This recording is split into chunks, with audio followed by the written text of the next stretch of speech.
বাগেরহাটে নদী ভাঙনে ক্ষতির শিকার হয়েছেন অনেক পরিবার। এ বিষয়ে আরো জানাচ্ছেন সহকর্মী এসএচ সোহান।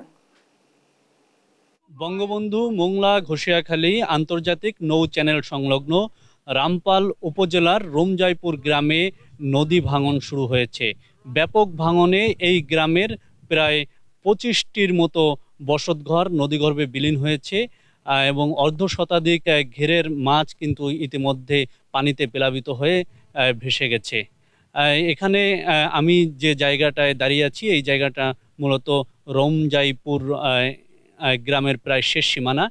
এখানে আমার পিছনে আপনারা দেখতে পাচ্ছেন কিন্তু নদী গর্ভে রাস্তা বিলীন হয়ে গেছে এবং এই রাস্তাটি বেশ দীর্ঘ ছিল, সেটির কিন্তু এখন অস্তিত্ব নাই বললেই চলে।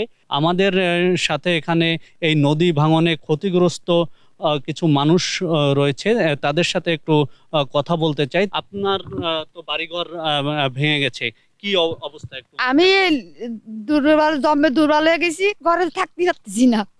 আমার এই দেখেন এইসব পিছনে যে অবস্থা আছে, আমার বাড়ি ঘর তো ভেঙে গেছে, মাল জিনিস সব চলে গেছে, আমার একটু গেট ছিল তা চলে গেছে। এখন আসি ওই টঙ্গের ফারে বাঁধতে আসি। স্যার আমি চাই যে যাবো এই গেট ঢুক, এই জায়গা ঢুক, কোনো কাজে একটু যাতে আমি নিরাপদ থাকতে পারি কিংবা যাতে একটু সুস্থ চলতে পারি।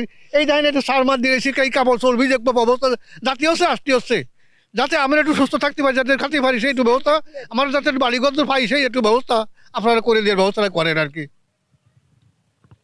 আপনারা শুনছিলেন যে এখানে যারা নদী ভাঙনে ক্ষতিগ্রস্ত তাদের দুর্ভোগের কথা। এখানে একজন জনপ্রতিনিধি রয়েছেন, আমরা একটু তার সাথে কথা বলবো। আপনি একটু আমাদেরকে জানাবেন আপনার এলাকার মানুষের দুর্ভোগের কথা।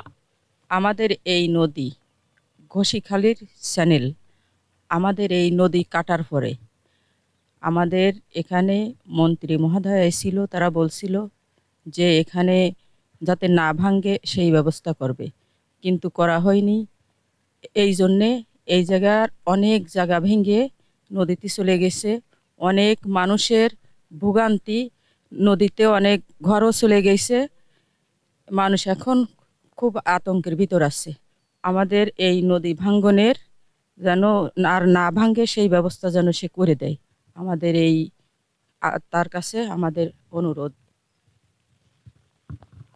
নদী ভাঙনে যারা ভূমিহীন হয়েছে তাদের সঠিক পুনর্বাসন এবং এই নদী যাতে আর না ভাঙে সেই দাবি জানিয়েছেন স্থানীয়রা। স্থানীয়দের সাথে কথা বলে আমরা জেনেছি এই নদীর ভাঙন যদি ঠেকাতে হয় তাহলে নদীর দুই পাশেই টেকসই বেড়িবাঁধ দিতে হবে এবং টেকসই বেড়িবাঁধ দিলেই এই নদীর ভাঙন ঠেকানো সম্ভব বলে জানিয়েছেন তারা।